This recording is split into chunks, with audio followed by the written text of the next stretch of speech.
Last week, Texas students got out their number 2 pencils in preparation to endure hours of testing, filling out bubbles on the TAKS test. Over the next few minutes, I'm going to tell you why I believe that these TAKS tests, these standardized tests, are outdated and should be replaced. I will talk about what standardized tests are, why they should be replaced, and what are some suggestions of things that could replace them. To define standardized tests, if you look at Bing.com dictionary, these are tests that determine a student's aptitude by comparison with a standard. During the Bush administration, the No Child Left Behind Act was put into place. This set a higher standard for children in public schools to have to meet in order to advance to the next grade.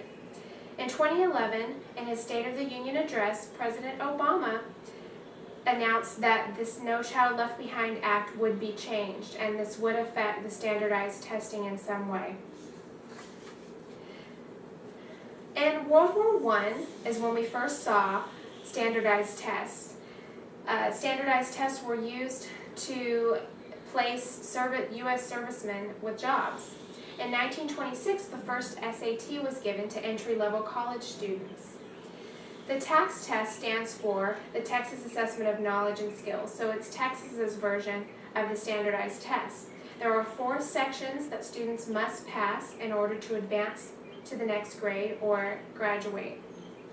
In 2009, the state paid Pearson Inc. $88 million to administer the TAKS test. Second, there are many reasons I want to share on why the TAKS test is ineffective and why other reasons would be more effective. If you take a look at my illustration here of the child with the giant backpack labeled standardized test, this illustrates the enormous stress that is placed upon small children's shoulders as early as 3rd grade. The TAKS test, the standardized tests, are started in 3rd through 8th grade and then again in high school. It's a huge amount of stress that they know they have to pass this test to advance to the next grade. It's also stressful for the teachers that need to get those children to learn the concepts to be able to move on. Teaching to the test is a term I hear quite frequently when I go to the school. These teachers are having to teach a good majority of the year to teach to this test, to teach specifically the things that they will need to learn on this test and possibly ignoring other things that children could benefit from. These are also not always accurate measures of accomplishment.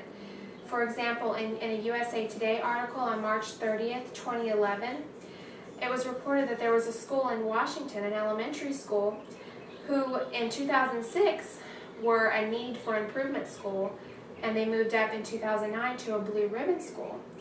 Well, after an investigation was performed, they found that this school on their test, standardized test, had a high number of erasures on the test, which was indicative of cheating, and they are still investigating this case, but it was indicative of administrative staff or teachers cheating to get these kids to pass the TAKS test.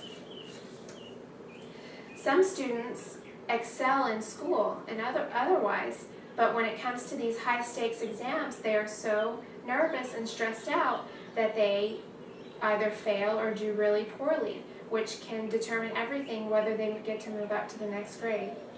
In high school, the TAKS is overly challenging, containing subjects such as physics, chemistry, or geometry.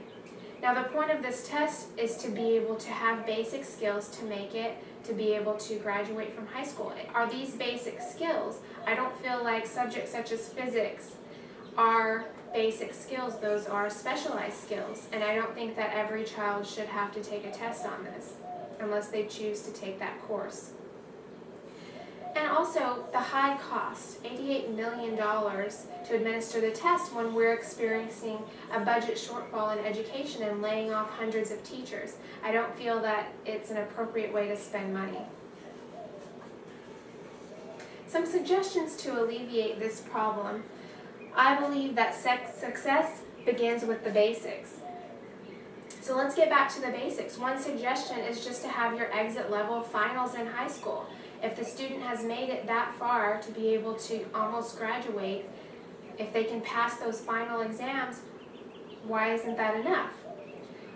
If the concern is how do we evaluate our teachers, because the tax is also a way to evaluate how teachers are teaching, well, teacher appraisals and evaluations by administrators are already in place, and I don't see why that can't be enough to be able to evaluate our teachers.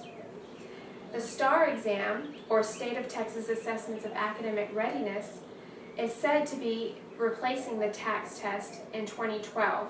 This doesn't mean a whole lot of change, however. For grades 3rd through 8th, it'll mean basically the same testing procedure. And the high school age level is where the change will come, and there will be 12 end of course exams instead of the 4 subjects. So if the student just fails one of them, then they only have to make up that one or retake that one to pass. And in a way that's slightly better, but it's still a lot of stress on the little ones who don't necessarily need all that stress and all that weight on their shoulders. So to recap, we've talked about what standardized tests are, why they need to be replaced, and what are some suggestions of ways to replace them. I know that if we take a stand as parents and as community leaders, that we can make a difference.